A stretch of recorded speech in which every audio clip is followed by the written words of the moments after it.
Welcome to the Fishbowl Radio, everybody. My name is Chief here, and joining me today is Jalen. We're doing our Louisiana Ragin Cajun New Mexico Bowl recap, and we're looking forward to the Louisiana Ragin Cajun men's basketball team as they'll take on Coastal Carolina and Georgia State on the road. And, keeping track of women's Ragin Cajun basketball as well as we keep going deeper into this college basketball season. Without further ado, let me introduce everybody to Jalen. How you doing today, Jalen? Hey, I'm doing well, Chief. What's going on, Cajun Nation? Another great day to be a Raging Cajun, as I always say, but I think it's always true, though, Chief. Yeah. I think that's always a good thing to say as well here. So Jalen, what was your first initial reaction whenever the New Mexico Bowl was being played and like at the end of it? Um, what is there to say about the New Mexico Bowl? I would say that the Cajuns got outplayed in a New Mexico Bowl. I would say. The quarterback with TCU, Josh Hoover, proved that he was a pretty good quarterback. Young guy. They think he said he was a sophomore. He threw four touchdown passes over 200 yards. I mean, he had a phenomenal game. Cajuns defense really couldn't stop him all day. Um, on the Cajun side of the ball, they did get some guys in there. I would say like Tylen Simpson, who was able to get some carries. Dewanye Winfield, one of the backup quarterbacks. I even saw him a couple times doing a wildcat, so he was able to get some minutes in there, and that's good for this team who lost a lot of pieces in the transfer portal, but gained some pieces too at the same time and try to rebuild for next year. But I just think that just it wasn't a great way to end the football season for Cajun Nation. I would say looking at the Sun Belt Championship, then looking at the New Mexico Bowl, the Cajuns just weren't. They scored 3 points in both those games, so it just overall it just wasn't. It wasn't a good performance, I would say. Yeah, through 8 quarters of football, you only scored 3 points. And I don't know if that's addressing a higher issue. That is something we're going to need to keep an eye on as we go into next season here. Because we got outplayed and outcoached, and not just the game against TCU, the game against Marshall as well. Don't know like some if, was it the transfer portal kind of thing going on with that there? I mean, there might be some little underlying thing with that there, or but the fact still remains the Cajuns have not won a bowl game since 2021. That was Billy Napier's last year, and that was Coach Dez's first game was New Orleans Bowl. But this is Dez's team now. That was still Billy's team in 2021 whenever he took over. Dez's team has not found a way to win, to be honest, a really big game. That's what I'm gonna say right now because you take 2022 and up to now here, the biggest win that Dez has is that win against Wake Forest this year. Out of all the years like put together, and Wake Forest did not even qualify for a bowl game of a Power Four team. So how can you say that was a big win in general here? Because very weak Power Four, you know, it's something different when a top G5 is knocking off like really high ranked teams. Like we'll see how Boise State does in this college football playoff whenever it does get played and stuff. But this is something that I'm definitely keeping an eye on. And is it a big game issue you think for Dez? Like whenever you have a couple of like weeks to get it ready for an opponent, or you think it's just end of the season transfer portal kind of thing, Jalen? I wouldn't say he can't win the big game. I wouldn't say that, but I will say that it could be the transfer because I mean they did lose some key pieces on offense for that game getting in the Mexico Bowl against TCU. You lost Harvey Broussard, you lost Terrence Carter, two big weapons right there for the Cajuns. So I mean it's it does play a role, but at the same time, like next man up mentality, you need to play with the guys that you have. And I was speaking of just the New Mexico Bowl in general. It's just they didn't play well. Even the turnover that they were able to get against TCU, they weren't able to really take advantage of it. So, I mean, it was good to see Ben come out and play. Was his last game, come back from injury, but to say he only threw like 20 passes and completed only seven. But you got to give TCU credit too, though. They came in ready to play. I mean, we talked about that before, Chief. about how like the TCU team, they were hot. They ended the season like a 3-4 game winning streak, and they just outplayed the Cajuns in the game. Sometimes it just happens that way. Sometimes the better team just wins. Yeah, I do think TCU was the better team in that game. I don't think there's any way to slice it for sure that way. Uh, I'm just kind of like wondering about this whole like end of season with the bowl games and stuff with like, how Dez's performance has been. That's something that I will keep an eye on and Fishbowl will keep an eye on as well because look, I'm just stating the facts here. I mean, Dez hasn't won a bowl game that was his own team. Let's just cut and dry right there. He has not won a bowl game that was his own team yet. So look, he's had two 6-7 seasons. Then he has a 10-win season here. So next year, he's losing a lot of experience coming in next year. We'll see how this goes here. How the Walker Howard and this, like all the transfer portal additions, and we'll see how well the Cajuns come out at the end of it next year here. Now, granted, will it be a big win for them next year? Opening up Our Lady of Lourdes Stadium here. It'd be great to open it up with a conference championship. So, um, that would be something to see here. Like we were kind of the ones that were kind of saying like, hey, there's a lot of experience on this team. I think they could make a better run than a lot of people give them credit for when we were doing the preseason preview edition on the Fishbowl. So that was something that we looked at, and just kind of previewed and gave it the way we thought it would be here. But that's my only concern with Dez. He had a great season. Sun Belt West champions. Still was a good season compared to what everybody was predicting him out to be. But like the Sun Belt is unpredictable. Southern Miss is definitely gonna be one of those teams that next year we're all going to kind of look out for because of all the additions they got there. They basically become they're the new Marshall and Thundering Herd for 2025 coming up next year. So Yeah. we'll see if they can keep everybody around. So and how that goes here. But yeah, we'll see how Des handles it now. This is in his own division now, so we'll see what happens here. Because these turnarounds happen in 1 year now. They don't take 2 or 3 years anymore like they used to back in the day. Well, the way Des built this program and this team, it did take 2 or 3 years to get them up to where they need to be here. Now, like my standard for the Cajuns should be every 4 years we win a Sun Belt title or we are in the championship game. Now, Des has definitely got that check mark off on my personal board if I'm looking at evaluations of, coaching jobs and stuff like that. But we'll see where it goes from here on out here. Looking forward to a 2025 Ragin Cajun football season. What you think about what you think, Jalen? Yeah, I think when you kind of look at the outlook of the football team, especially going into next year. You got pieces like Walker Howard coming in, Sheldon Sampson transfer to LSU that's coming in. That could be the new quarterback wide receiver duo, and they still have some good pieces of offense coming back too, especially in the run game. But you look at it too.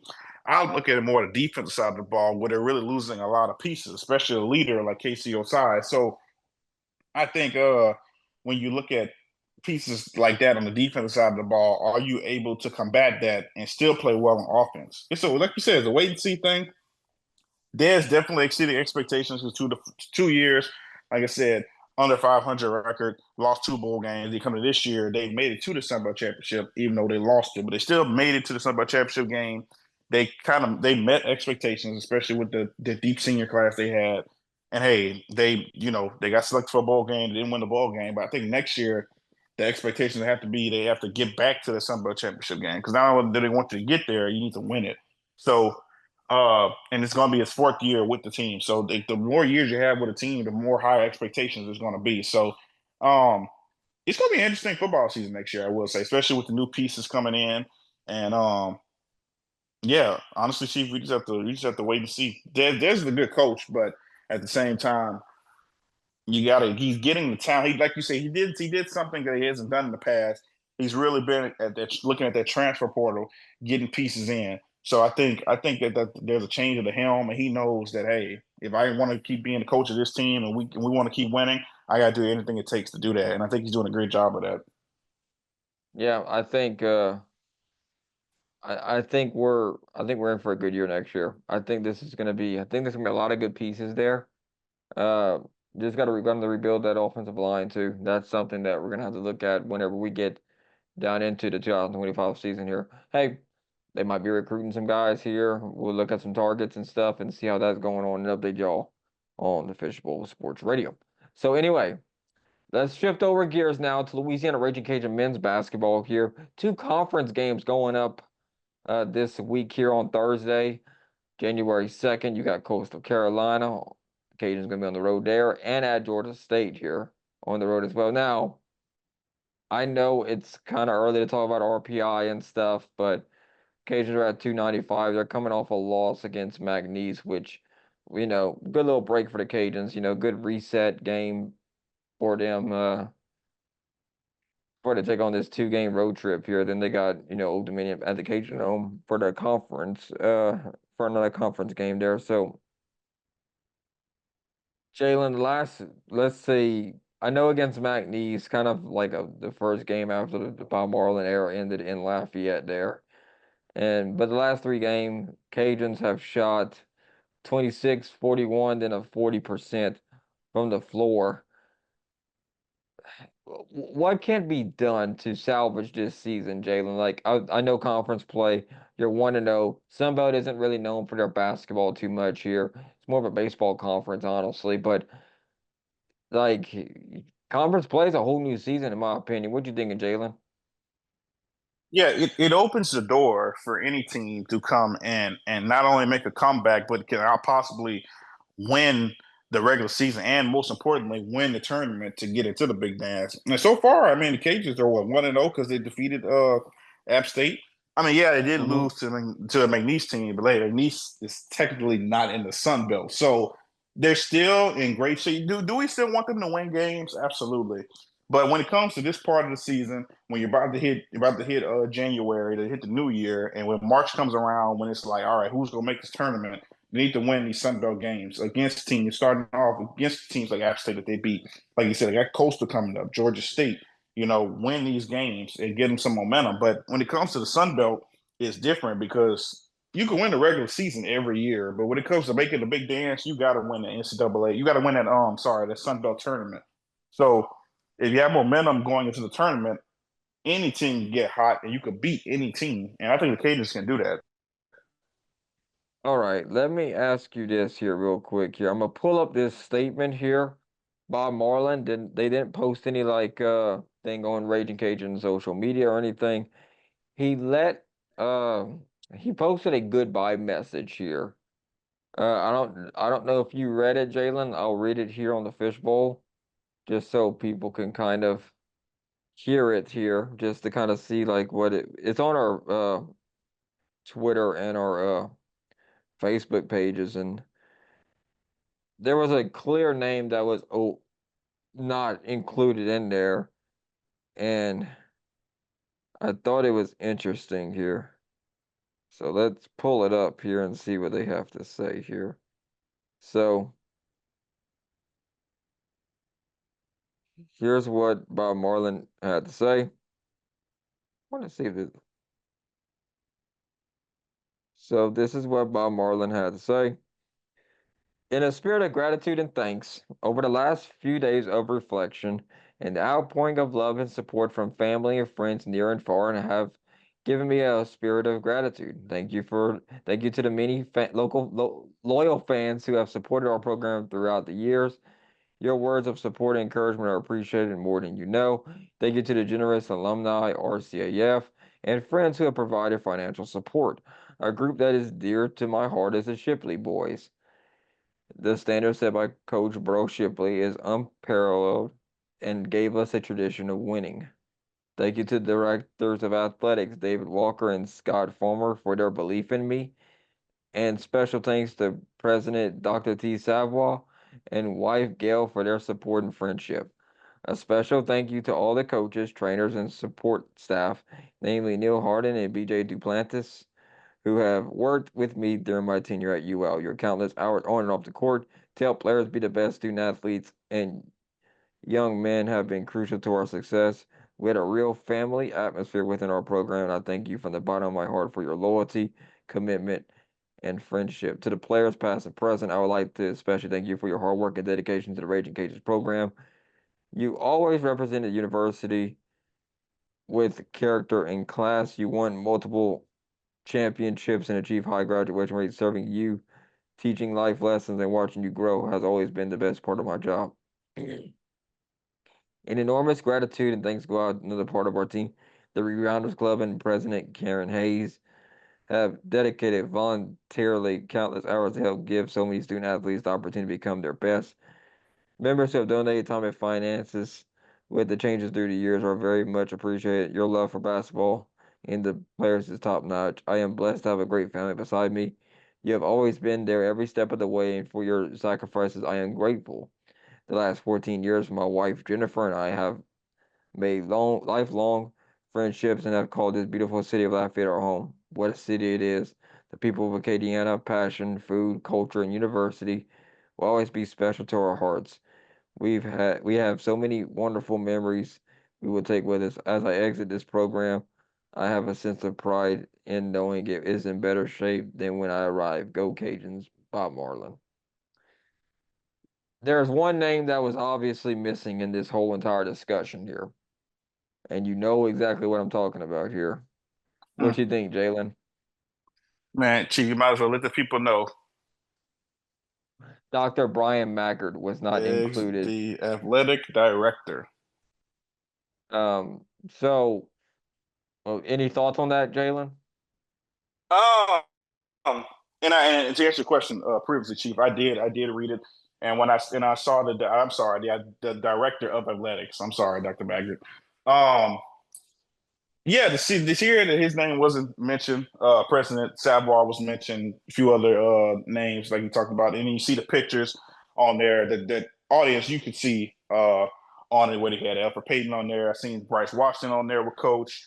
You know, he's there with his wife. So to see that Dr. Maggard wasn't mentioned is kind of like, oh, like, you know, I was shocked. I was shocked. I really was, Chief, to be honest with you, because the fact that I thought like they would have a great relationship, especially after Maggard re-signed them to a new deal after they almost made it to the tournament game as an 8 seed a couple years ago, and then they ended up going to the tournament the next year. But hey, whatever happens behind closed doors, we just don't know.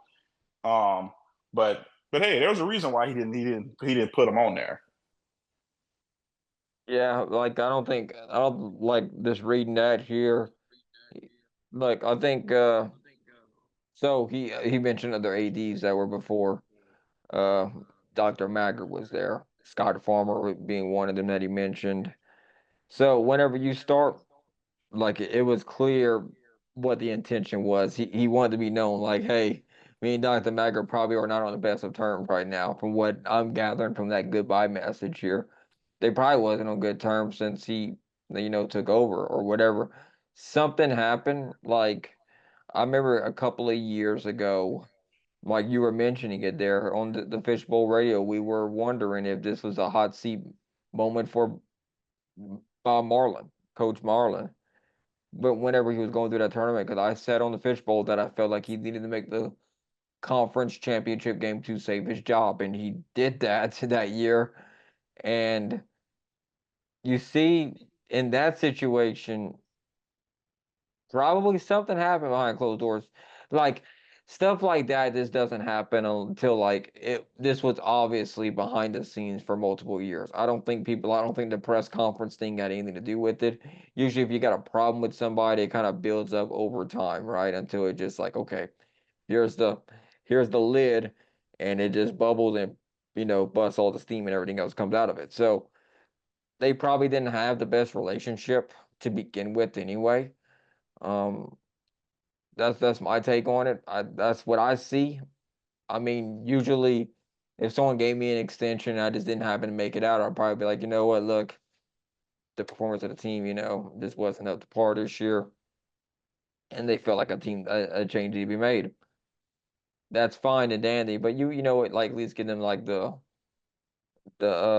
like thank you for the opportunity as I try to like be your head coach and stuff. Like that's how probably a normal person would probably, go through something like that there. Not saying, but I don't think their relationship was anywhere close to being nice. I mean, probably a lot behind closed doors, probably a lot of tension that is now, obviously making his way out in public. Like he's definitely letting it be known, like, hey, I don't really care for Dr. Macker that much. So, like disgruntled employees, you got other people out there that just kind of like, like they're really focusing in on the press conference with Jamarcus Fitzpatrick and uh the whole outburst thing. That one's really kind of what people are keying in on, but that usually happens after a while. And I did mention that on one of the episodes that, oh, he looks like he's under extremely a lot of pressure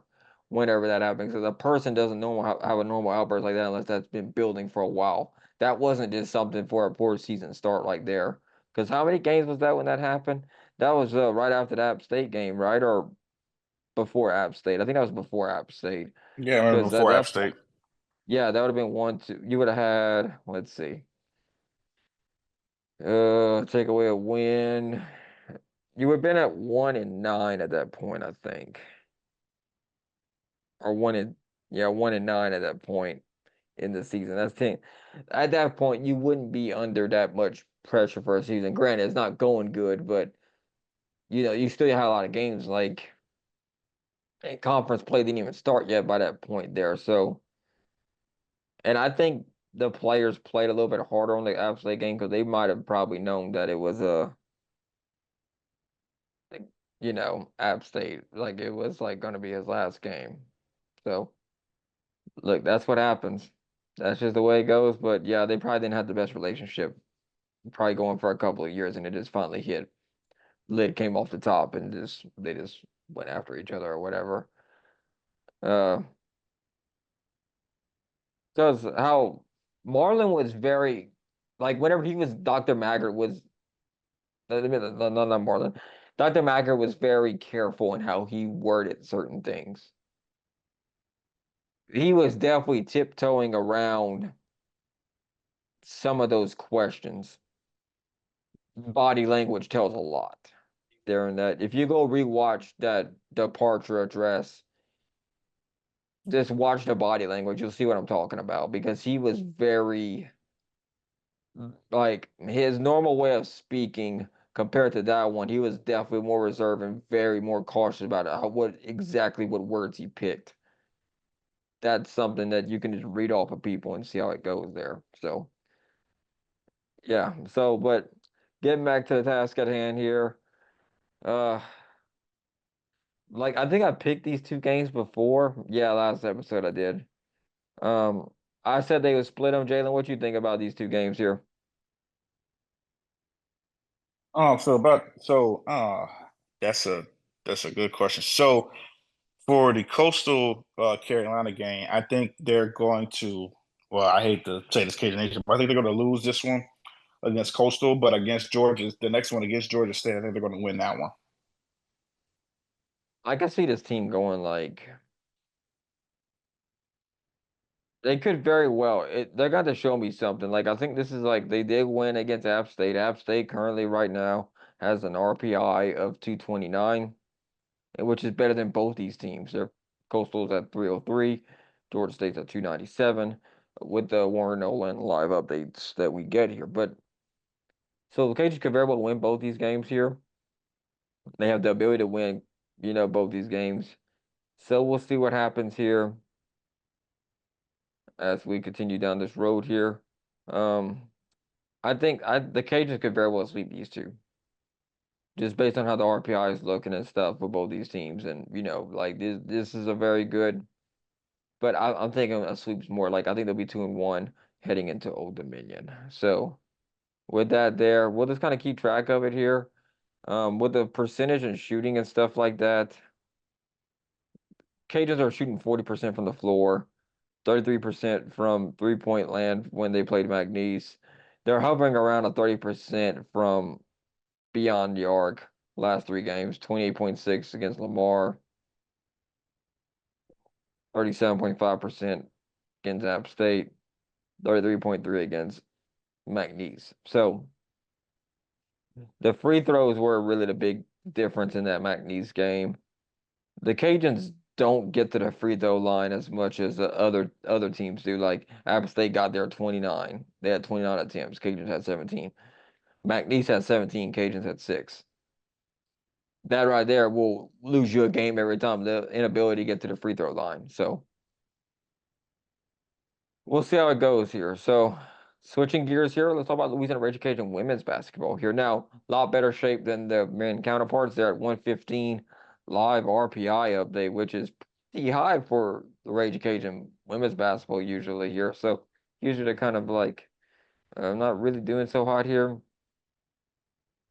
They beat Georgia Southern on yesterday, which we predicted they would. So James Madison and Georgia State is their next two games coming up here. Then Thursday, January 9th, they'll take on Alabama here. James Madison's going to be a big game for these Cajuns here, but I think they'll drop that game to them here. James Madison 9-4 against Division I opponents so far this year, so that's gonna be tough for them to beat here. Georgia State's 4-6 here. I think the Cajuns will actually beat Georgia State here. Advancing on, the Cajuns have played some tough competition. Number 6 LSU, Auburn, and the Auburn game wasn't a blowout here too much here. They beat Georgia Southern. So we'll see what happens here, but I just think they'll split that one here. But they get both those games at home, so that should help out the Cajuns a good bit. What you think, Jalen? Yeah, going against the James Madison team that beat, you look at some of the opponents. They beat a Villanova team. They beat a Florida team. They're going to be top teams in the nation, but they're two big time conference teams. I think James Madison is going to pick up the win against the Cajuns. But although I think both games are going to be close, that one's going to be a great one to take on James Madison. When it comes to Georgia State, I think Cajuns will pull the dub in this one against Georgia State. Had them at home. Georgia State's kind of been going back and forth between wins and losses. I think the Cajuns will take that one.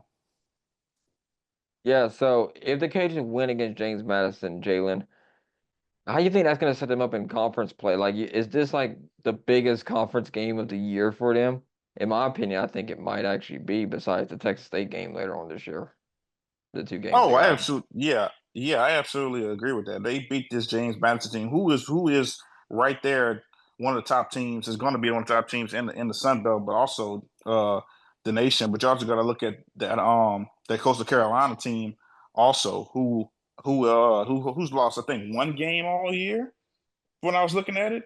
So that's going to be a huge task too. But they don't have to worry about Coastal for any time soon.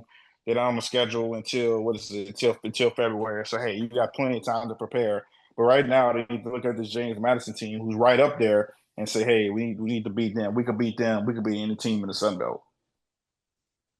All right, I think that'll do it for this Raging Cajun edition of the Fishbowl Sports Radio.